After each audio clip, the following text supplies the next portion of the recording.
Well, it's another Thanksgiving Eve tradition, and actually, it's our first probably Thanksgiving Eve podcasting. So, how exciting is that?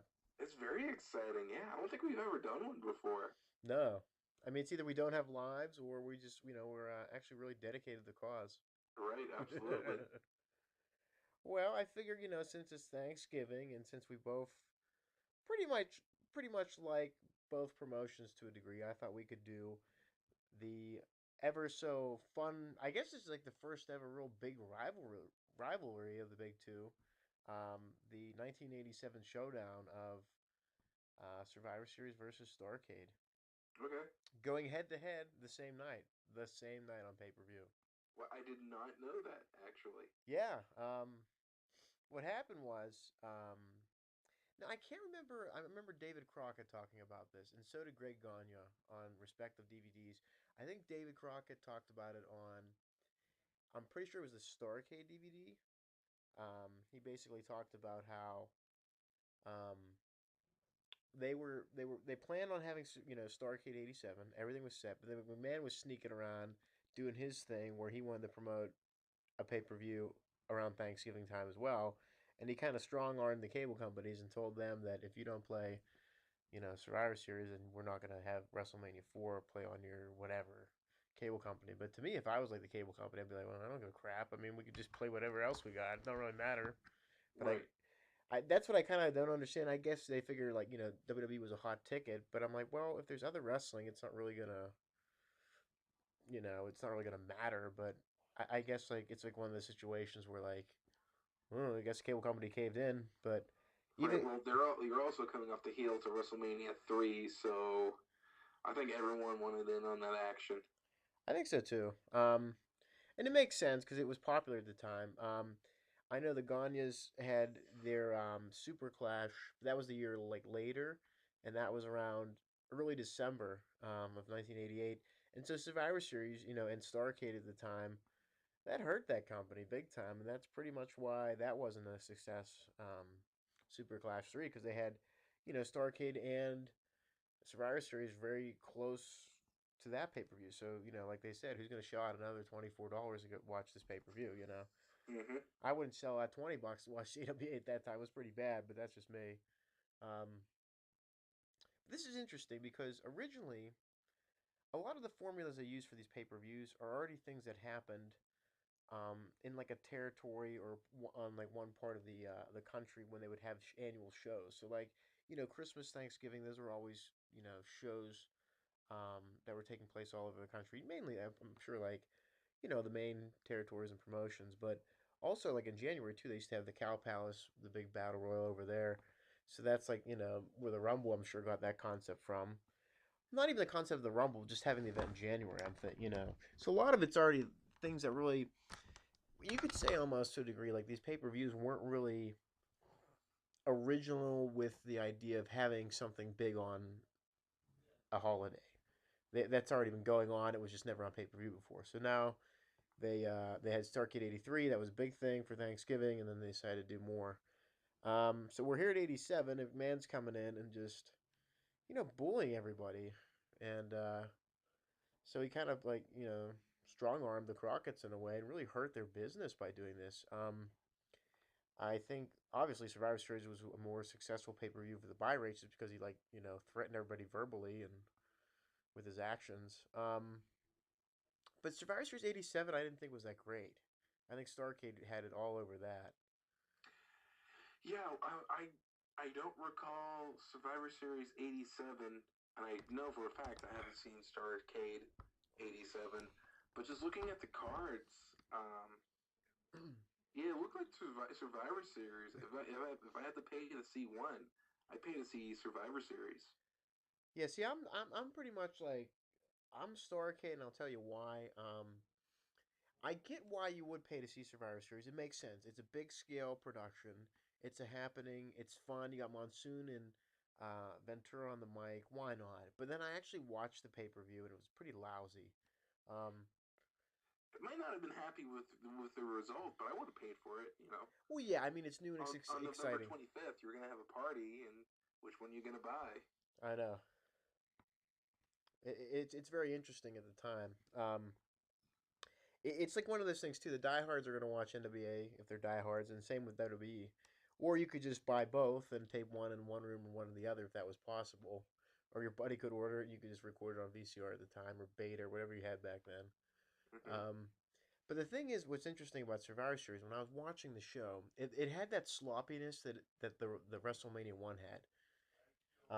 You could see like the kind of hodgepodge, like some of the different things they had. Like you could tell the ring apron looked like cheap, and it wasn't like it almost looked like a USA special. That's the best I can describe it. Overall, the first match I watched was like the. We can actually go. You want to go through the matches of the Survivor Series? Yeah, Survivor Series. Yeah. I'm on Wikipedia right now. This is where I'm getting this information. It's four matches. Yeah. Yeah, it was. The first match was a 5-on-5 Survivor Series elimination match. It was Randy Savage, Jake Roberts, Ricky Steamboat, Brutus Beefcake, and Jim Duggan with Miss Elizabeth. I just realized something. I am not doing this like Vince McMahon. It's too late. People are trying to sleep.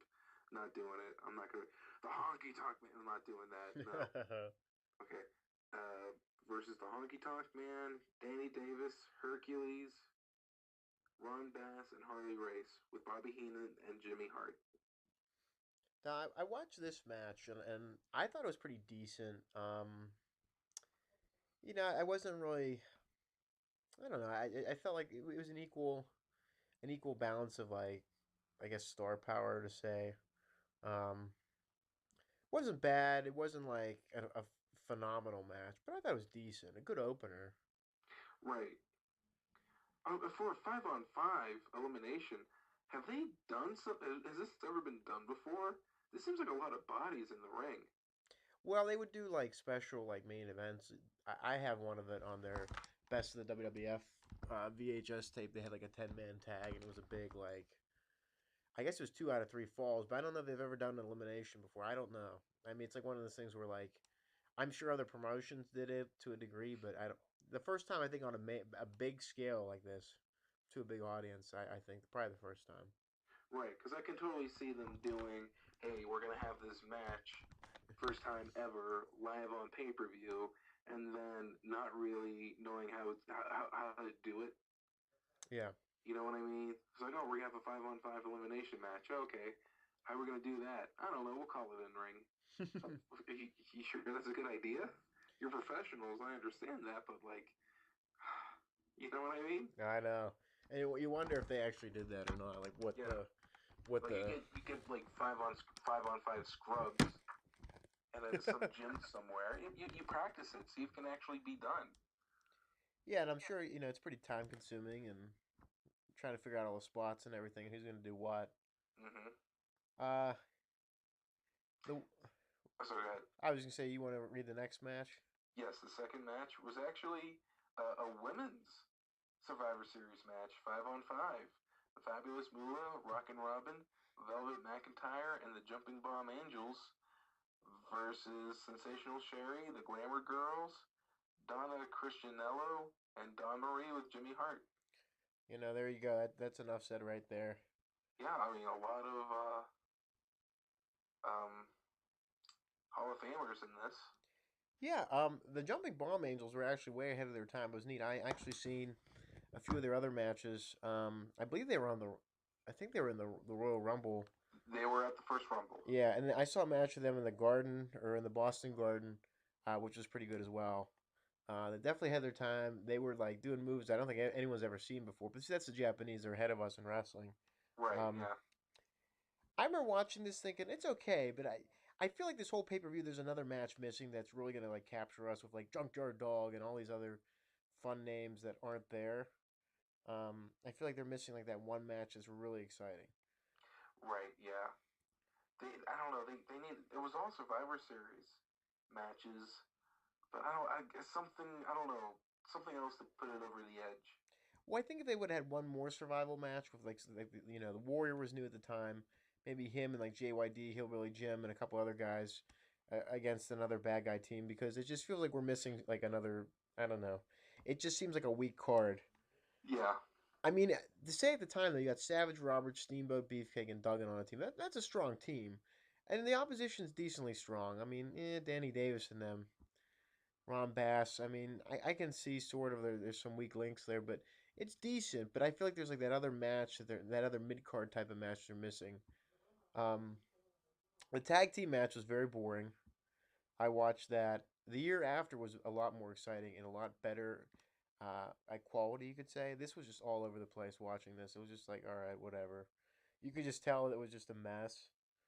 I mean, there was flow to it, but it wasn't like the next year's is so much better. They did a better job with it. Yeah. There's like a Yep. million teams here, and it's just like whoa. Right. Especially this 20-man tag team Yeah. Survivor Series. You had Strike Force, the Young Stallions, the Fabulous Rougeaus, the Killer Bees, the British Bulldogs, the Hart Foundation, the Islanders, Demolition, the Bolsheviks, the Dream Team, and that's it. That's a lot. I mean, that's enough to Yeah. start with. And the match is almost 40 minutes. Now, I had to turn it off because I was pretty bored with it, but the year after in '88, it was very entertaining. I really liked it. And just watching the Conquistadors get the crap beat out of them throughout most of it was very entertaining. It was hilarious, actually. It was pretty good. This one, not so much. It was like, eh. Yeah, But I really don't think they knew what they were doing. no, but at the time though, I liked how they had the bees do the mass thing and to pull off the victory with the new younger team of the young stallions. So it made them look good because the bees were the fan favorites at the time and a tag team that probably should have won the belts eventually. And then you had the young stallions with them win. That was a good way to end it, but God, it was just so boring. Um, Main event's okay. I mean, it's a good build up. I'm sure that's what people bought this whole pay per view for. Right. I mean, they're going straight into WrestleMania 4 after this one.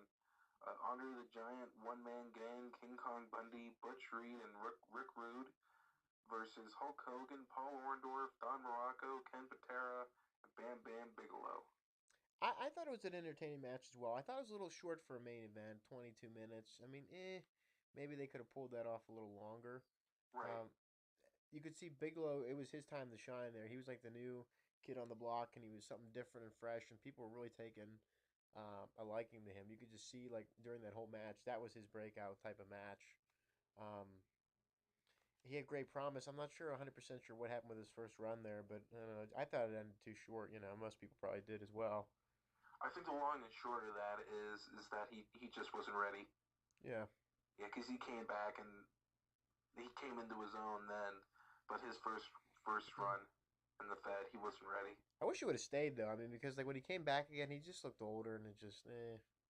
I Yeah, mean, I just felt like at the time, if he would have stuck around, I think he would have been an awesome breakout star. I mean, he went to WCW shortly after this, and yeah, but originally it was supposed to be Superstar Billy Graham in this match, but they had some kind of injury angle or something with him, so yeah. he backed out.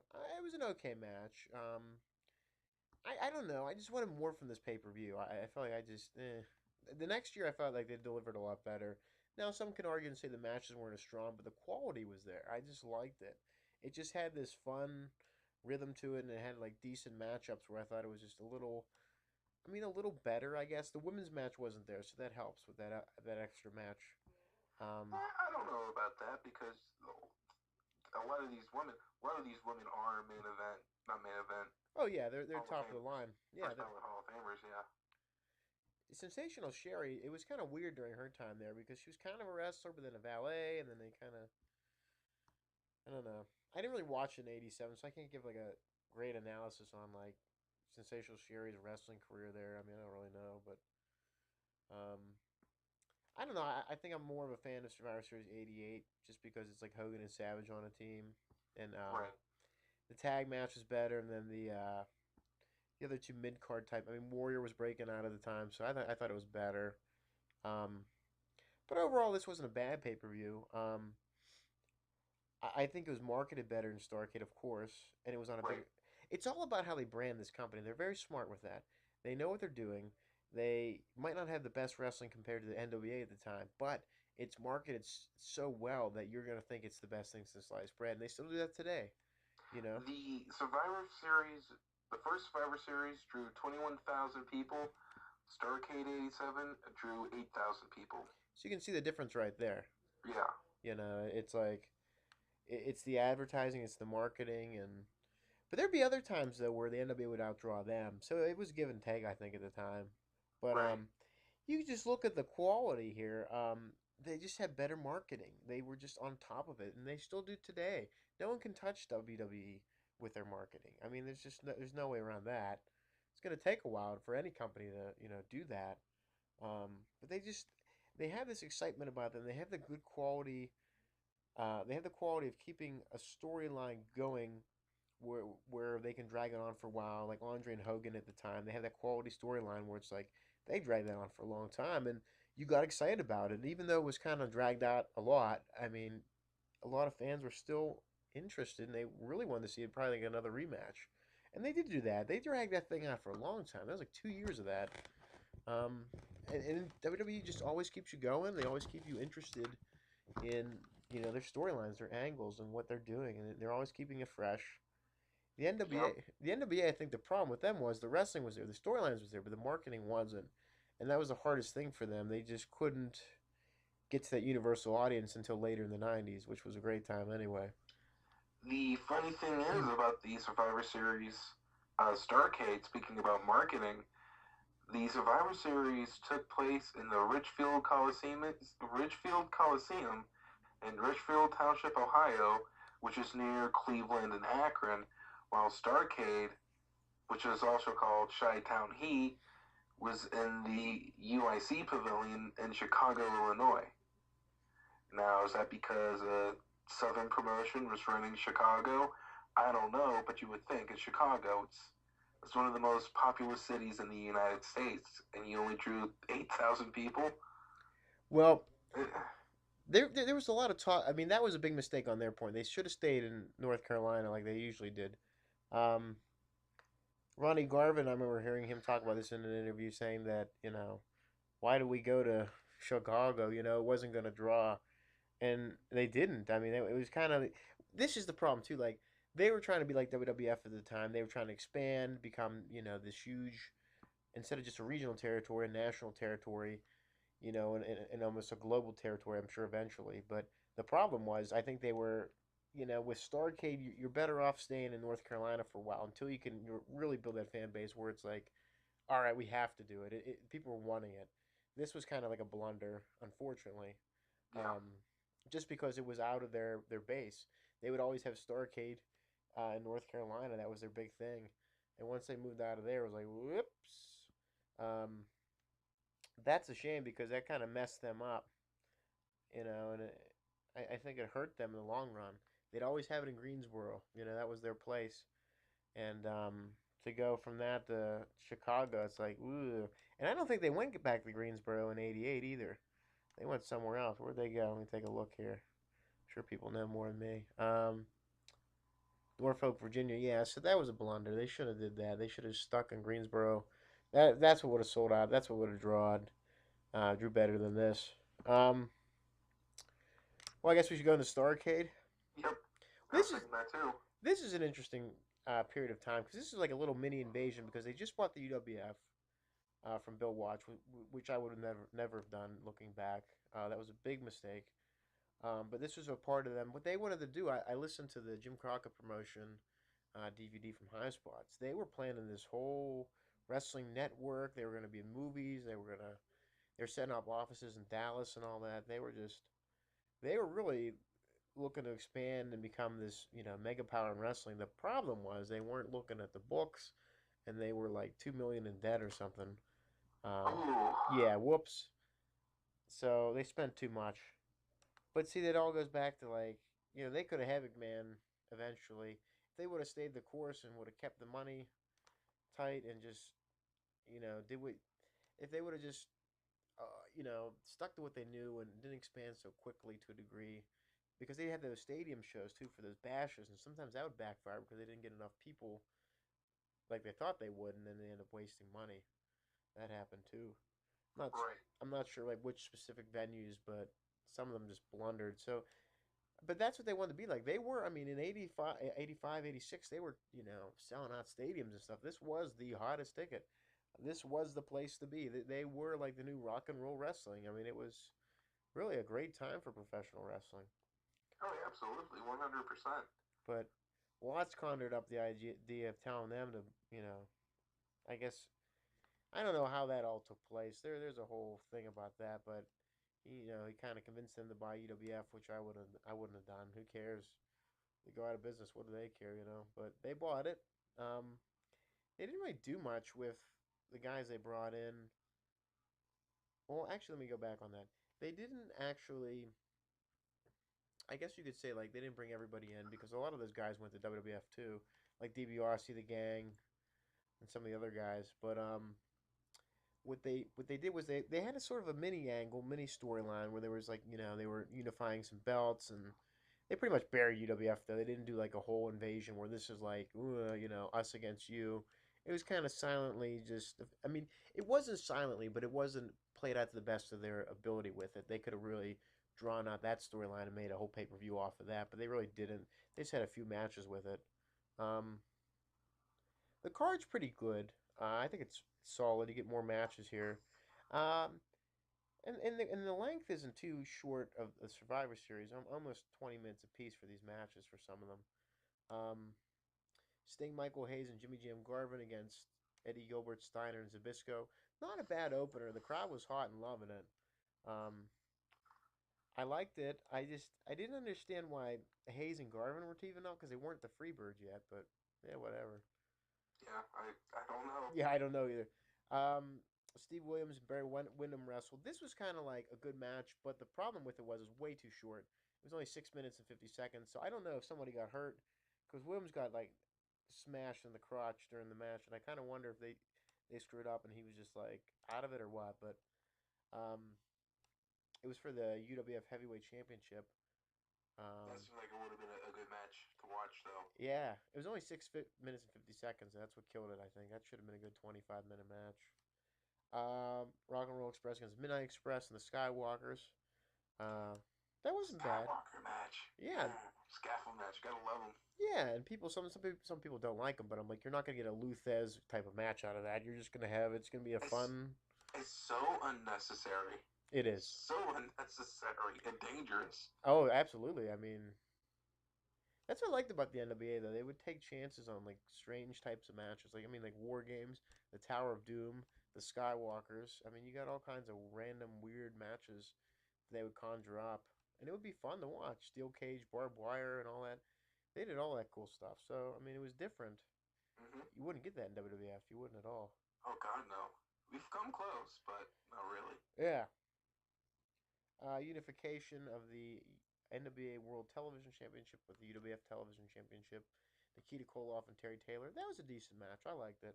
Yeah, I imagine those two guys can go. Yeah. And it wasn't shortly after Taylor went to WWE, or WWF, sorry, to become the Rooster, whatever. Poor guy. But he wasn't the Rooster when he came. He was just Terry Taylor, but then they like changed it up. Eh, Crapped all over someone. pretty much.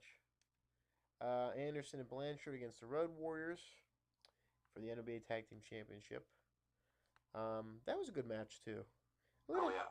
little too short though. 13 minutes. I think 20 would have been good, but yeah, So you gotta take what you can get. absolutely. Rhodes and Luger for the NWA United States Championship in a cage. That was a pretty good match. I liked it. I thought it was pretty solid.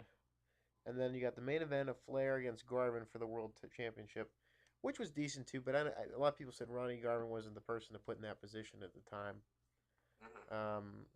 For that, yeah, so what? I mean, I don't think he was that bad. I mean, he had a good match with Flair. I watched that, and I thought the whole pay per view was pretty solid. You had a lot of the big players in it, but you didn't get. I think the kind of Starrcade that some people wanted out of it. I thought it was hot. I thought it was great. I thought it was better than the Survivor Series just because it was pretty much an all-star cast and like the best of the best to a degree, you know, for the big granddaddy of them all. Hmm. Um, but I thought it was better. I don't know. I just think Starrcade, you know. looking at the results and the aftermath and all that stuff, it seems like he would have been better off buying Starrcade than Survivor Series in 1987. Yeah, I mean, it's just I think the problem was the marketing, and I think just the lack of um, promotion with it. It's just a lot of people didn't know about the NWA, and the NWA didn't reach out to a lot of people either, to a degree. Right. To a degree, I mean, that's not necessarily true with everyone, but um, and I think WCW always had that problem where they just couldn't break that mold until finally they did it in the late '90s. But overall, I think it's a shame that they had to move Starrcade the next year to December, but that's what they did, and that was smart on their behalf. It killed the AWA in their pay per view Super Clash 3, but Yeah.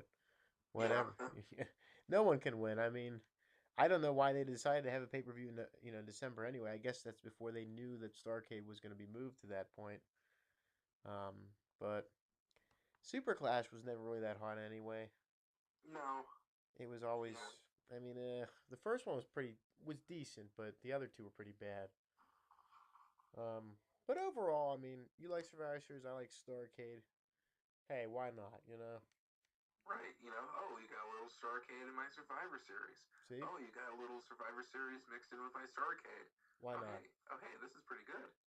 Yeah, I mean, I think the problem nowadays with Survivor Series is that there's not enough survival matches anymore. You know, Right. and then I think with Starrcade, their problem was it was supposed to be like the WrestleMania show, but they never got it to that point, and that was the problem with that. It was Starrcade. What else was it mixed up for? Starrcade. There was all kinds of different things. There was Battle Bowl. There was that year they had the NJPW versus WCW tournament. They had Yeah. uh, What was the other one they mixed up with Starrcade? what do you mean like for the pay per view or just Yeah. like a name for it? Yeah. Like what was NWA WCW's WrestleMania? Well, there was Super Brawl as well, but That was it. that's what didn't make sense to me. I'm like, why are they adding Super Brawl? And it was very close to Starrcade. Well, the first one was in May, the second one was in February. I'm like, all right, so they had this big pay per view called Super Brawl. Why are they having it when we just had the biggest pay per view of the year, supposedly in Starrcade? That didn't make sense to me. Yeah. I mean, in theory, you would almost say Super Brawl would be the big one of the year. I mean, because this is like the super show.